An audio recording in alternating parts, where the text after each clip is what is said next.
In order to understand our immigration policy present, it is necessary to contextualize how we got here.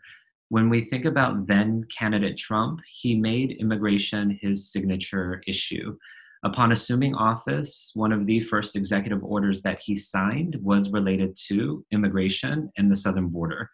When we think about the changes to immigration policies over the course of the Trump administration, then Remain in Mexico represents one step, and as some would argue, one cut in terms of a broader effort to entirely redo and, for some, undermine existing immigration policies and, in particular, protections that exist for asylum seekers.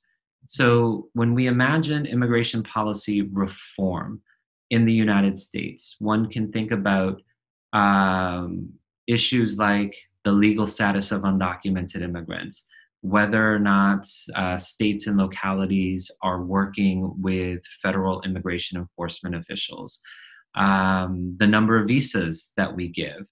And in prior years, even though we have a highly partisan political context, we could have those conversations without removing key protections that exist for asylum seekers and refugees. This administration has pushed the envelope.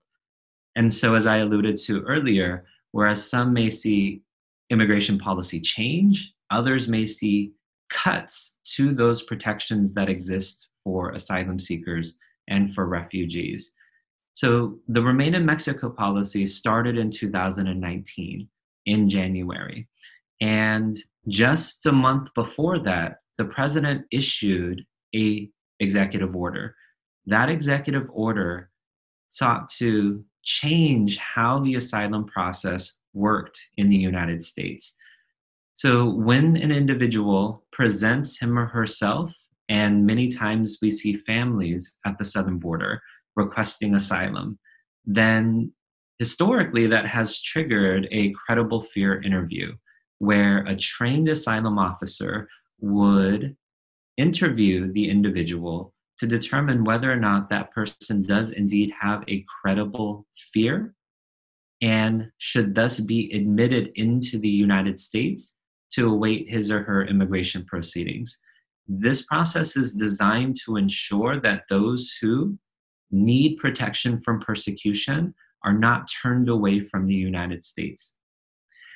In December 2018, the administration tried to, via this executive order, say that any person who is apprehended in between ports of entry, in other words, any person who tries to enter the US unlawfully, would be ineligible for asylum.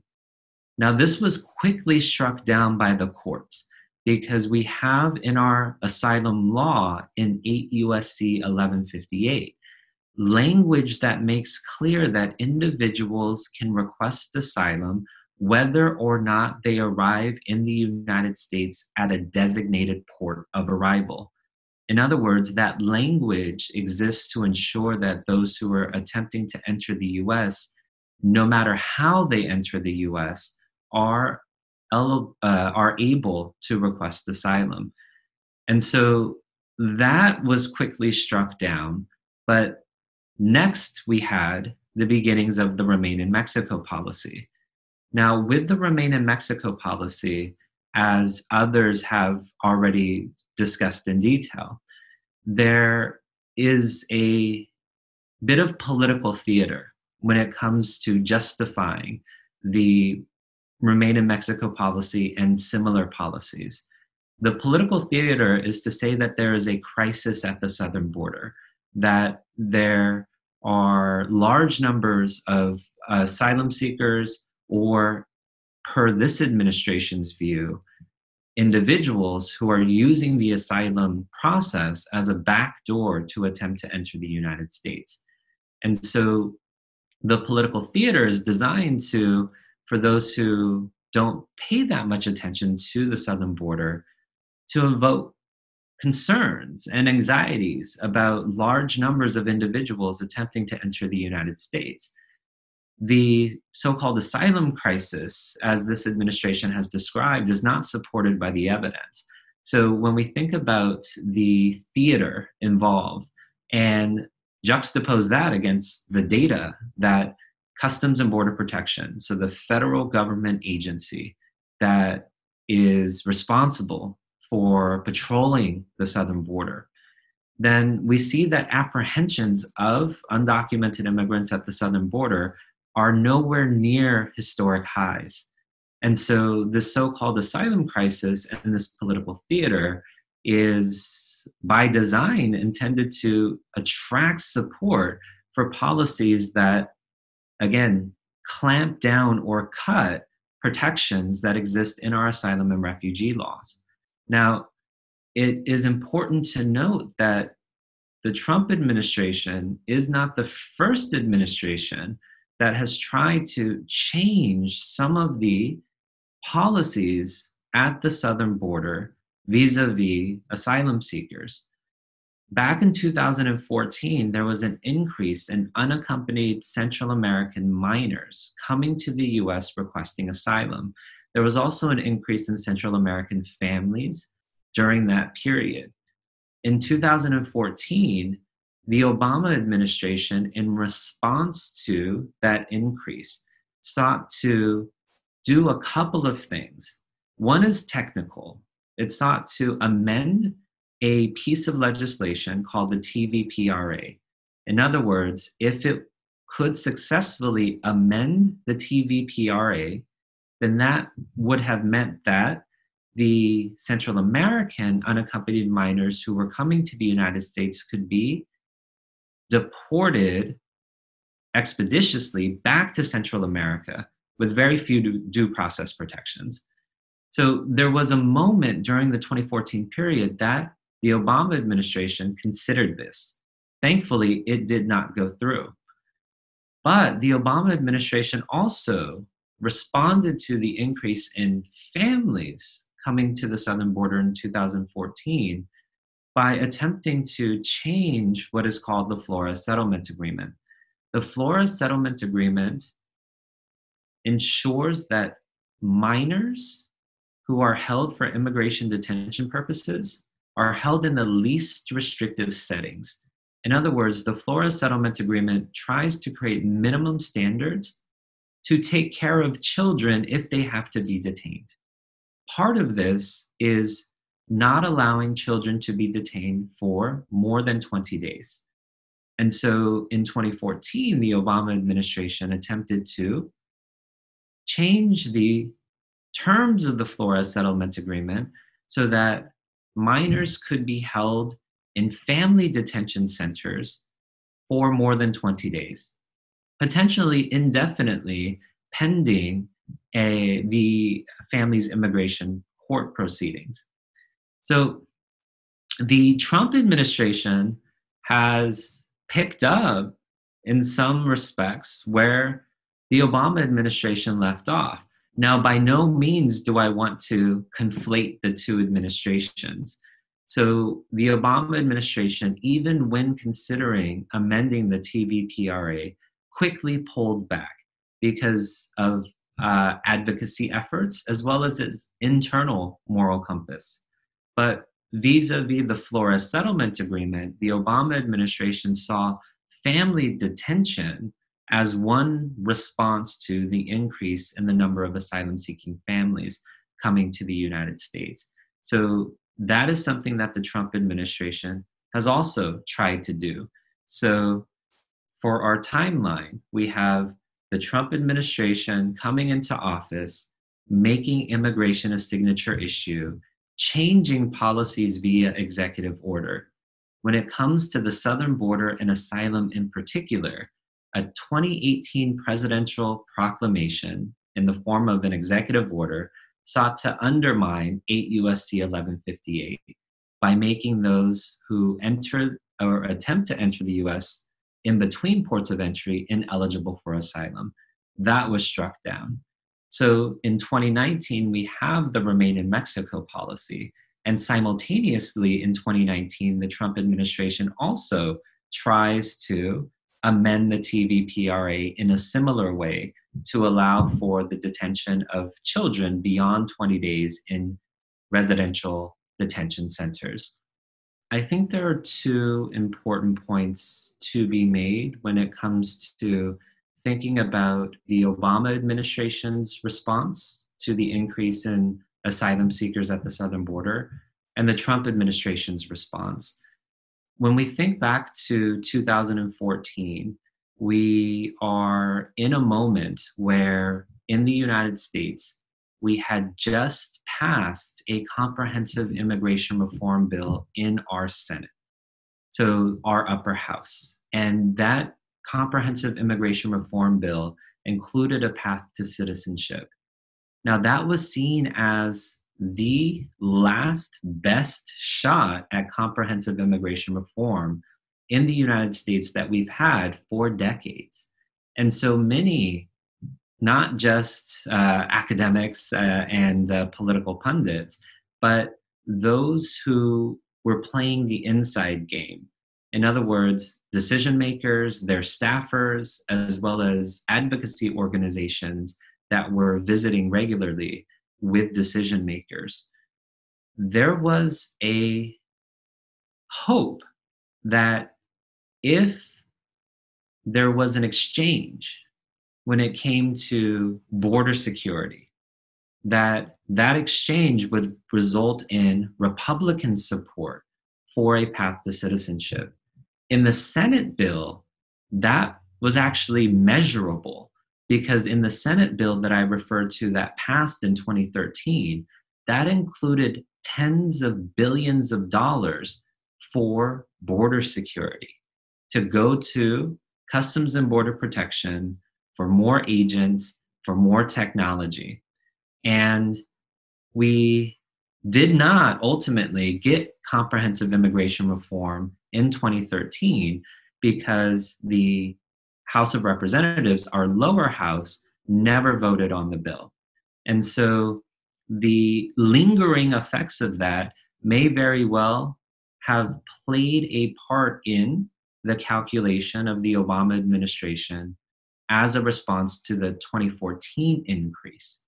But what I think might be more apt as a sort of common thread between the Obama administration and the Trump administration's responses is that when there is an increase in the number of undocumented immigrants, the number of attempted unlawful entries to the US, the number of asylum-seeking families coming to the US, whenever there is an increase in activity at the southern border, that causes increased anxieties among the general public.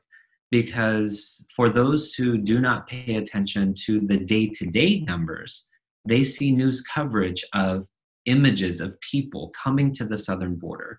And that triggers then a political response. How, from a decision maker's point of view, might one mitigate the anxieties that the public may have, which may then also translate into how they vote?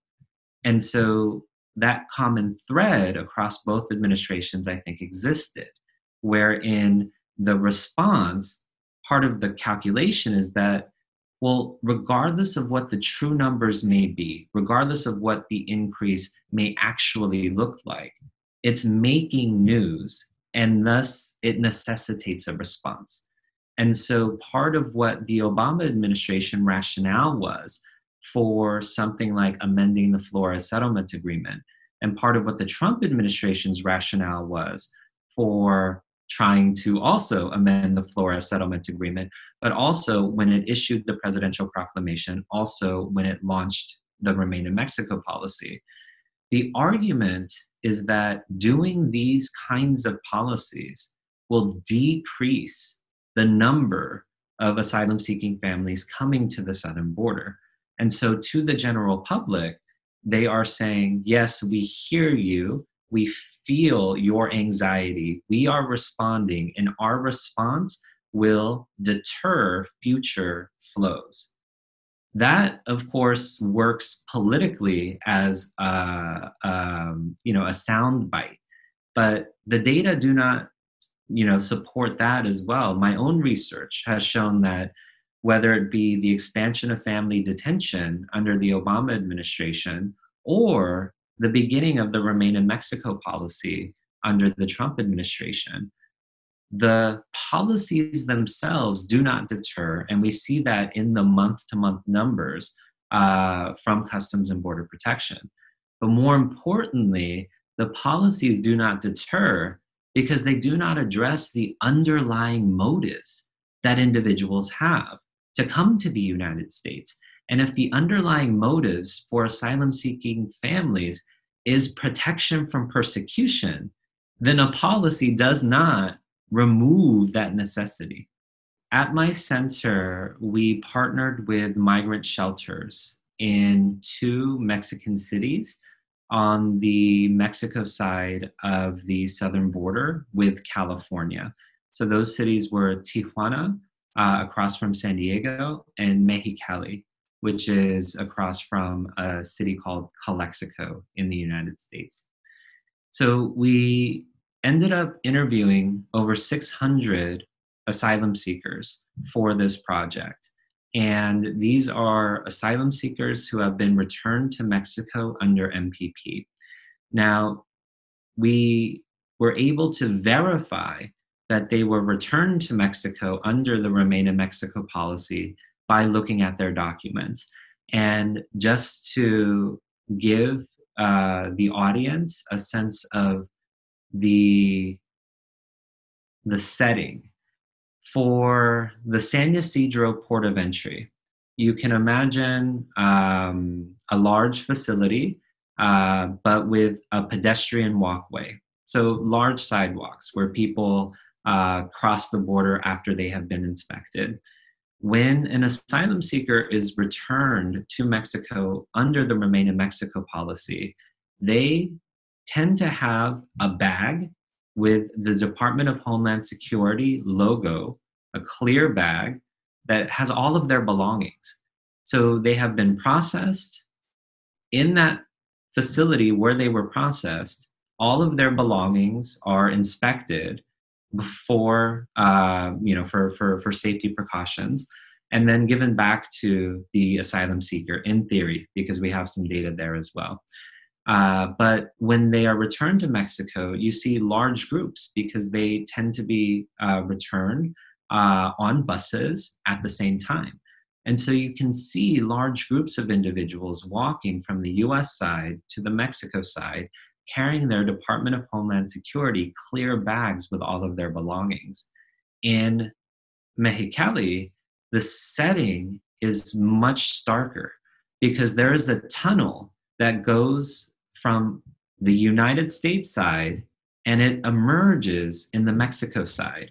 And so when asylum seekers are returned to Mexico, they literally are emerging from a tunnel. And similarly, you can see the group together holding their DHS bags. And when they emerge in Mexicali, the question is, what do they do next?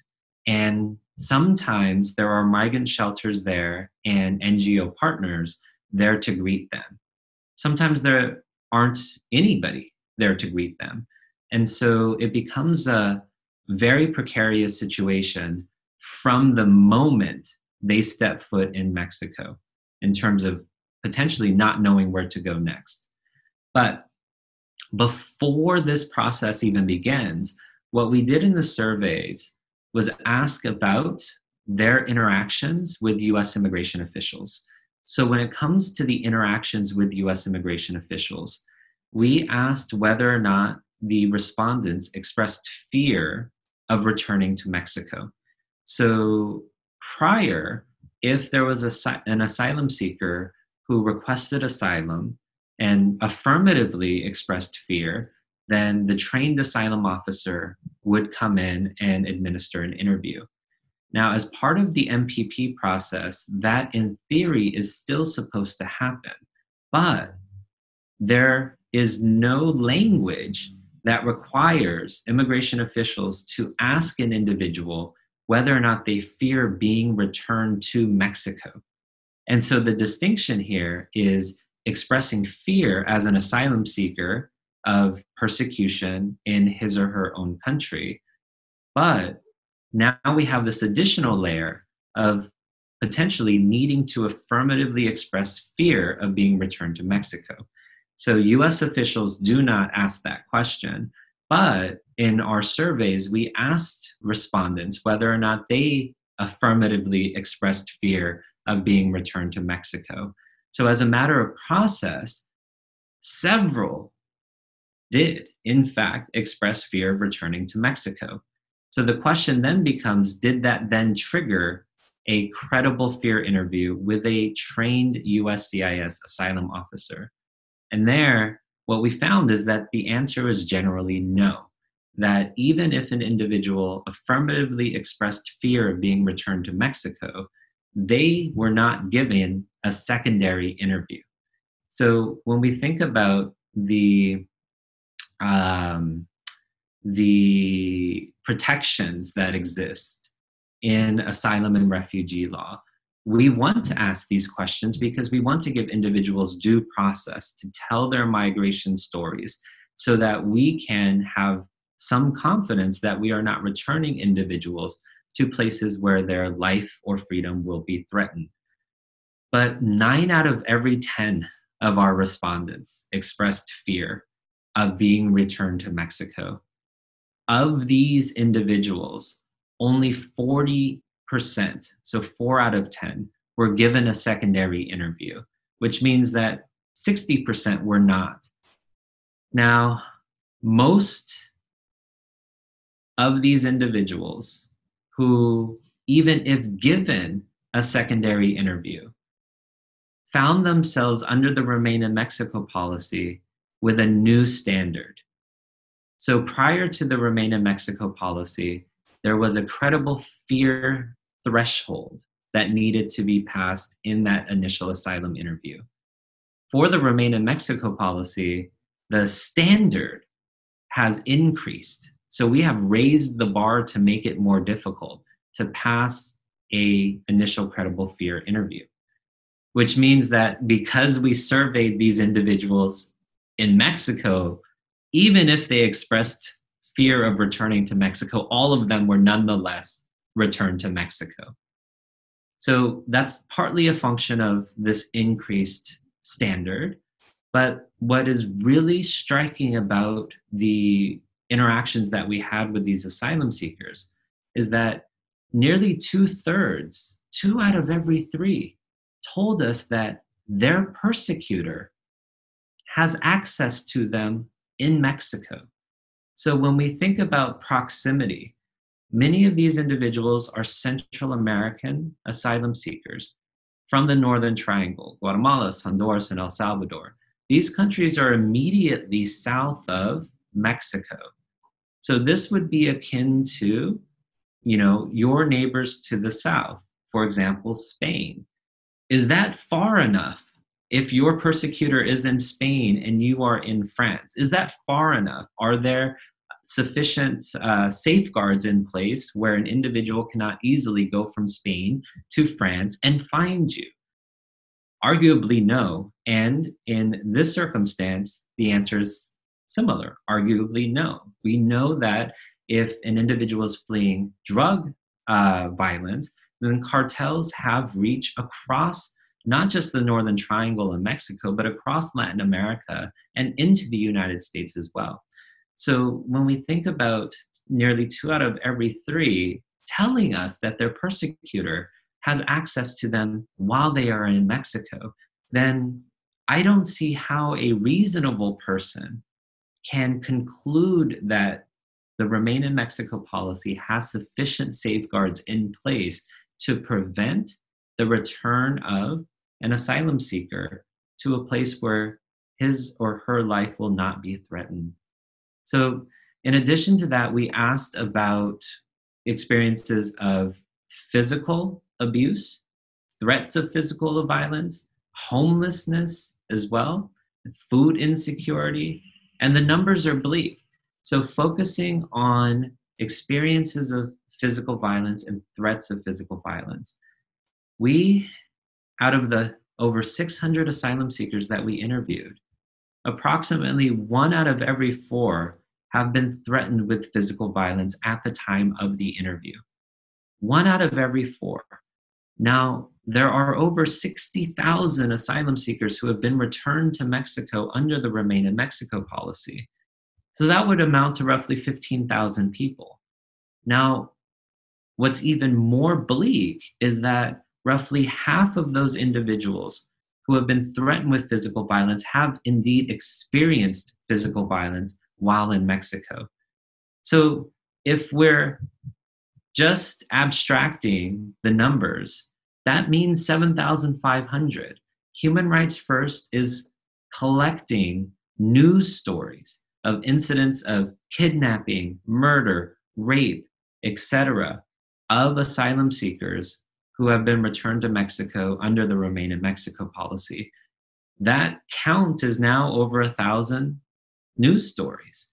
And if our numbers are somewhere near what is the true number, then that means potentially 7,500 people are at some point going to experience physical violence while in Mexico.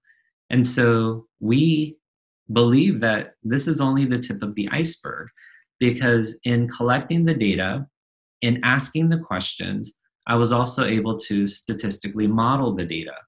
So from the time of the interview to the person's immigration court date, which was roughly 90 days away, the predicted probability of that threat of violence increased to about 1 out of every 3. Now, with the pandemic, people have to wait in Mexico longer. The immigration court dates in the United States have been delayed and delayed again. And I believe this is now the 4th delay that individuals in Mexico have experienced.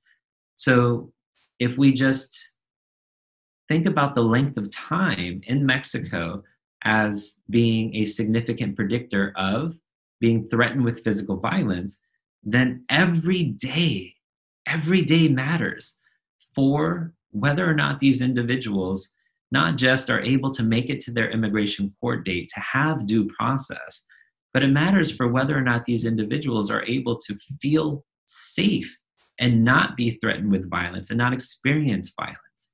But we know that every day that passes, new stories emerge, and more stories than we know that we are able to track and document.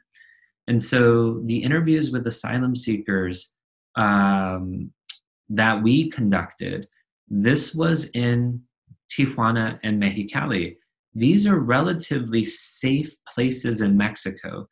And this is relative to border cities on the Mexico side when it comes to places like Matamoros, Ciudad Juarez, places that border the, or are across from the state of Texas along the US-Mexico border, are much more dangerous. We have travel advisories against going to those places for US citizens because they are so dangerous.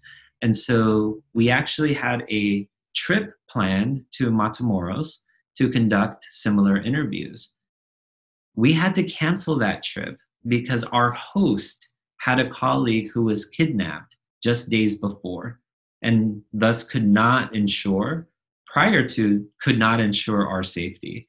But in that circumstance, the concerns were even more greatly amplified.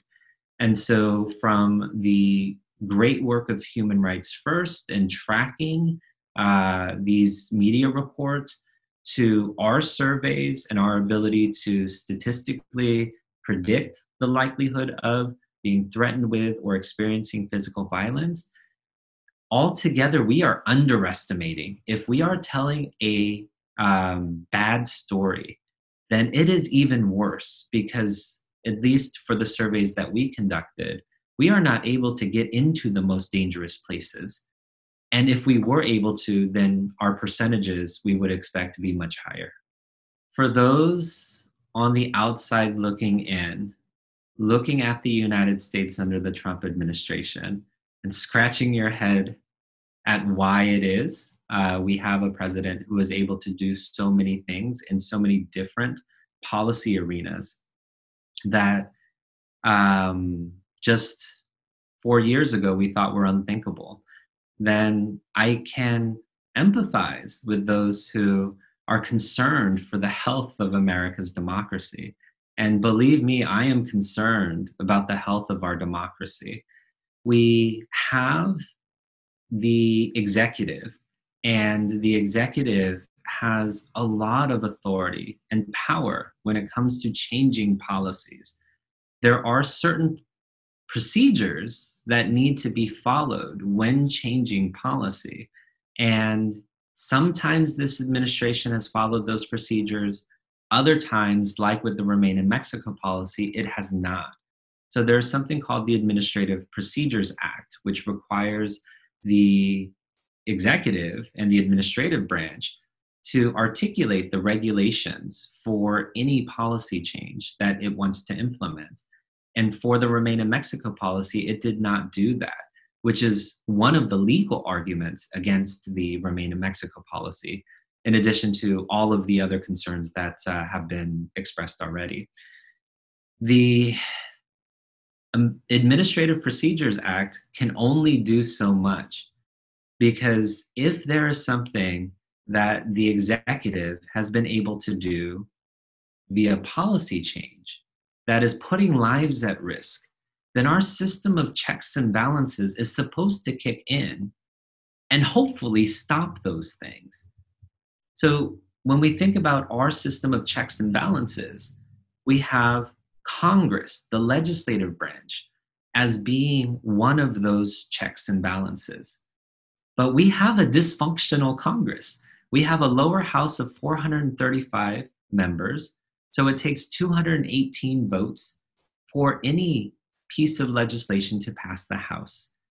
And with 435 members of our lower chamber representing a diverse America that is increasingly polarized, one can imagine that even if there is a Democratic majority now, there is going to be inevitably Democrats who are willing to go against the administration on many things, but on some things may take a step back and say, you know what? Well, maybe my generally conservative district may appreciate some of the changes that they're seeing at the southern border, not because they know the details of the harm that's being done, but because how individuals receive the news in terms of sound bites. They appreciate the fact that something is being done. And so their ignorance is bliss for those kinds of individuals. So it happens the opposite way too, with the Republican Party. So it's, not just, one party versus another party, but we have this 435 lower chamber where each member is associated with a party, but is beholden to a particular political constituency. We have our upper chamber, which, if we thought about a functional democracy, one can imagine a majority vote winning the day, but there are different processes in place that allow the majority, currently the Republican majority, to either require a 50+1 threshold, or in some cases require a 60 vote threshold. And one can imagine if it suits Republicans, then the Republican majority in the Senate can think about 50+1. But if it suits the majority, it can also think about that 60 vote threshold. So these are levers that can be pulled not for the work of evidence-based policymaking, but for partisan purposes. And so we have a check and a balance in the form of our legislative branch that is dysfunctional and is unable to come to consensus on major policy issues, from immigration to health to now police and racial justice issues. So we're left with the courts as another check and balance. For the Remain in Mexico policy, the lower courts have played an active role. Early on in the Remain in Mexico policy, one of the lower courts in the United States asked two questions. One question was, does the president have the authority to return asylum seekers to Mexico? And the second question was whether or not there were sufficient safeguards to protect asylum seekers while they were in Mexico. And that lower court ruled that to both answers, the question is no. No, the president does not have the legal authority, and no, there are not sufficient safeguards. But the lower court allowed the Remain in Mexico policy to continue to give the administration time to figure it out. For us, that time meant more people being subject to kidnapping, extortion, rape, physical violence, and sometimes being killed. But ultimately, that same lower court said, okay, enough is enough. This policy needs to stop. And we would hope that it ended there, but it didn't, because the Supreme Court came in and said, okay, the lower court wants this policy to stop, but we are going to allow this policy to continue, because what the Supreme Court was concerned about was that the lower court decision would stop the policy in a place like California and Arizona, but a different lower court would think the policy should continue in a place like New Mexico or in Texas. And so the Remain in Mexico policy continues because the Supreme Court said, let's let all of these lower court processes play out so that we don't have a patchwork of different policies at different parts of the southern border. All the while we see more people languishing in Mexico during a global pandemic with insufficient access to basic health care and an ability to meet day-to-day needs, while we are reminding ourselves that these are individuals who are seeking protection from persecution. Although I am concerned, as many others are, about the health and the state of America's democracy, the beauty of our democracy is that every 4 years, we have an opportunity to elect a president, to either keep somebody in office who is doing a good job that we believe in, or to remove somebody from office. And what the American public does in November 2020, I know the entire world will be paying attention to. And if we want to see change, if individuals have been outraged enough, not just in the immigration policy space, but when it comes to healthcare, LGBTQ rights, women's equality, racial justice, then if on the outside looking in, you hope that there are enough kind-hearted, rational voters in the United States who similarly feel that enough is enough, then in November 2020, after the presidential election, I think we will wake up to a new reality. And in that new reality, one of the first steps that a President Biden, I think, will need to do and will be pressured to do is unwind many of the Trump administration's immigration policies that it's been able to change via the power of the executive, including the Remain in Mexico policy. I think a President Biden is going to face a number of institutional obstacles to making real policy reform, sweeping policy reform, the same kinds of institutional obstacles that President Obama faced, and really similar to the obstacles that President Trump currently faces. When it comes to legislative change, I anticipate the gridlock in Congress persisting, which means that the window of opportunity for sweeping legislative reform may either be a very narrow window or may not even exist. So if Joe Biden is elected president and Republicans still control the Senate, then it is less likely that we will see sweeping change, sweeping laws passed in Congress. But I am optimistic and I am confident that those policy changes that have been done by the Trump administration via executive order will be top of mind for a Biden administration to review each one and with a signature undo them.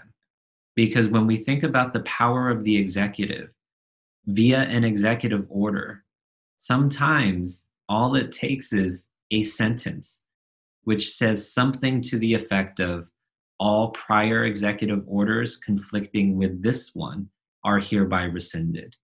And so that's where the optimism comes from, because the work isn't too difficult to write out a sentence like that. So, so I will be cautiously optimistic though, because nobody saw 2016 coming. And so who knows what 2020 will bring.